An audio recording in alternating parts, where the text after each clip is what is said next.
Hello friends, আবার একটি নতুন গল্প নিয়ে ফিরে এলাম। গল্পটি ভালো লাগলে লাইক এবং কমেন্ট করবে এবং আমার চ্যানেলটিকে সাবস্ক্রাইব করবে। অবসরপ্রাপ্ত সেনা কর্মকর্তা জলিল সাহেবের বড় মেয়ে অনন্যা 2019 সালে ঢাকা রেসিডেন্সিয়াল কলেজ থেকে ইন্টারমিডিয়েট পাশ করে। প্রথম দিকে খোলামেলা চলাফেরা করলেও বর্তমানে তার মাঝে এসেছে ব্যাপক পরিবর্তন।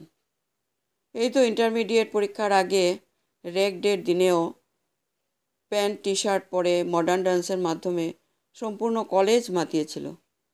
কিন্তু আজ তার এত পরিবর্তন দেখে সবাই অবাক। বোরখা পরে চলাফেরা করে। সে যাই হোক, ইন্টারমিডিয়েট শেষে বিশ্ববিদ্যালয়ে কোচিং শুরু করে।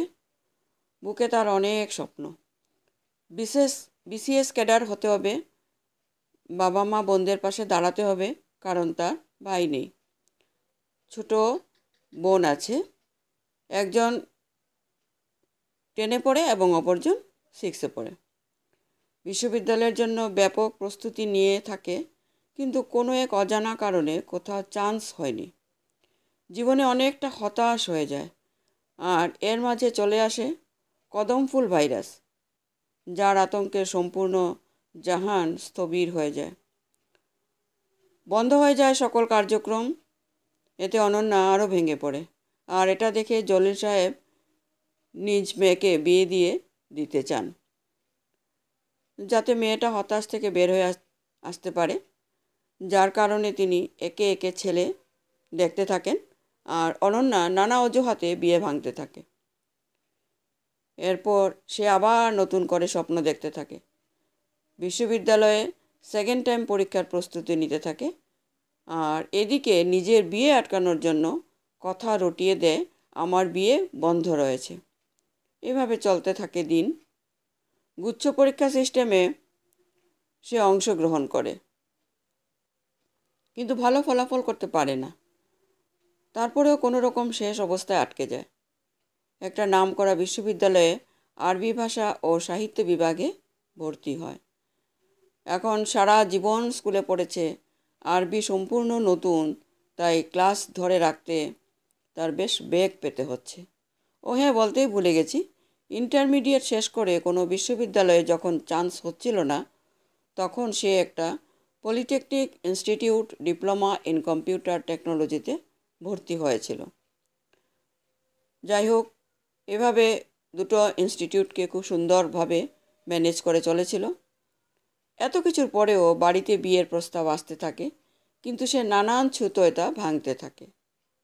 কিন্তু এবার তার কাছে এমন একজন বিবাহের প্রস্তাব পাঠায়, যিনি বিশিষ্ট এক্সপোর্ট ইম্পোর্ট ব্যবসায়ী। ছেলেটা একটু বয়স্ক, তবে ছেলেকে দেখে অনন্যার বুকে ধড়কন বেজে ওঠে। সে ভেবে নিল, এখন হোক আর কিছুদিন পরে হোক, বিয়ে তো করতেই হবে।